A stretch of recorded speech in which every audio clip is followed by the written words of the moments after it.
Hey class, it's me. We are going to discuss, or I am going to discuss a little bit of our memory book called I Want to Be Heard by an organization called Integra. This is actually the second version of this book project that has been produced. Originally, it was produced in Albanian, and it has been since translated into English, as you see. So this book project was originally conceived and discussed in 2015 to center on the narratives of women during the war in Kosovo and their experiences, which have oftentimes been excluded from the overall narrative of the war. When we talk about war and conflict, oftentimes we just consider dates, big battles, things that happen, which side won, this and that. Oftentimes some of the real lived experience of those most particularly vulnerable and affected by conflict are excluded from the overall narrative. And this is what this book hoped to achieve by using this narratives that were, the voices of women who are oftentimes silenced and misrecognized during war. So this was an effort to kind of elucidate the lived experience of many women who suffered sexualized violence during conflict in the Kosovo War, right? A particularly important part of the introductory pages that everyone is going to read is from a former president of Kosovo, Antufe Jahanga. When she was president from 2011 through 2016. When she was president, she did a really important thing and established what was called the National Council on Survivors of Sexual Violence During War, which was pretty unprecedented. And what this was to do was to create better conditions for access and healthcare, education, and economic empowerment for survivors, which are so important. And she also mentions an artist. There's in our additional materials folder, there is a link with regard to an art installation from a Kosovo Albanian artist talking about women's experiences during the war. And so the hope of this book, according to President Jahanga, was to support the peace building process in Kosovo.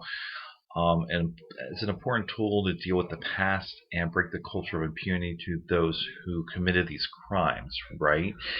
And also to highlight the voices of the women who are particularly affected.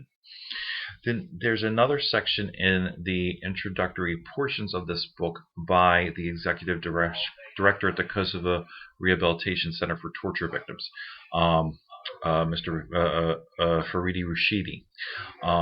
He discusses the ways in which rape affects not only just the woman herself, but also her family and community. A theme that we have talked about so much during this class, absolutely. And some of the psychological, psychosocial consequences of mass rape, including increase in domestic violence and intimate partner violence, which can cause a second generational impact on children, right, and traumatize them as well. So they talked a little bit about the Kosovo Rehabilitation Center for Torture Victims as being established to help support those survivors who needed medical and psychosocial support, and how that is such important work that they're doing, and how the needs of survivors would pretty much need to be prioritized after conflict, those particularly who suffered sexualized violence during conflict and genocide. So very important. The next section was by a professor at the University of Pristina, which is the capital of Kosovo. And she talks about why a book like this is so important, a memory book.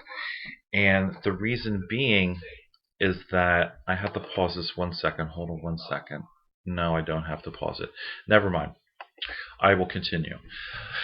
So she outlines some of the really important reasons why a memory book like this is important. It's important to understand as you're reading these narrations, these are not like truncated narrations. These are not cut up in manipulated into a coherent sort of narrative. These women are given full expression to talk about their experiences as they see fit without any mediation, without any change, any manipulation to fit a certain narrative or to fit like a linear expression of time. These women talk about their individual lived experiences, which are particular to their experience, but they also highlight some universalities among other Kosovar Albanian women who suffered violence during the war. Particularly important was also this is a book that would help break the stigma, silence, and amnesia surrounding victims of sexualized violence. And with many of our sources, we are also going to learn how war violence in and of itself is gendered. This is a topic we have discussed, how men and women oftentimes experience violence during war, during conflict, during genocide differently based on their gender. And so this is a really good illustration of how that happens in so many different ways according to these women's narratives. And what's really important is that these narratives are important as for a sort of a transformative memory. That's not just talking about women as victims. Of course, they were victims and survivors of sexualized violence during conflict, but what's also important is to understand how these women are redefining themselves as subjects. They're talking about their past. They're talking about what happened to them, life before war. They're talking about what happened to them during war. And they're talking about their present day and their future and trying to rebuild their lives with agency, right? And so also this is important for reconstruction of history during conflict, such as why this is important. It's important to tell more than just about certain facts and dates and things like that that happened during conflict and genocide, right? These women talk about their past, they talk about their future, and in a sense, they have much agency in doing so, right? They are reconstituting themselves as subjects, not just hapless victims, but reconstituting themselves as subjects with dignity, on purpose, right? So, as you are reading your selected narrations, like keep some of these things in mind, and also think about the ways in which I give you in your discussion board post that you're going to write. I give you some things to think about, right? Try look at those things as kind of a guide as you're reading your narrative, what things do these narratives like elucidate or highlight about the women's experience, particularly and maybe generally, right? With regard to women who suffered sexualized violence during conflict and genocide. So in your discussion board posts, it's very clearly outline the guidelines and everything like that. So I expect a at least one half page well-written post with regard to your narration, hopefully considering some of the questions that are posed. But I give you free rein to write about what you want to write about, as long as it's, pertinent and relevant to the narration that you have selected or I have selected for you.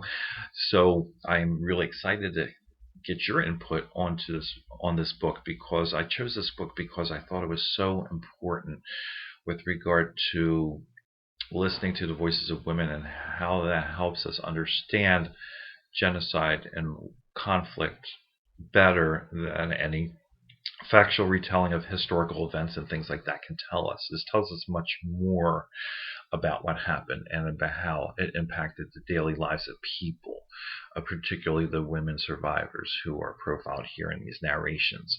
So I hope you find this book to be helpful, informative, and interesting. I'm looking forward to your your insights during your conversations on the discussion board. And again, any questions, comments, or whatever, please do not hesitate to contact me at any time. Thank you very much, and I look forward to seeing your work. Thank you. Bye.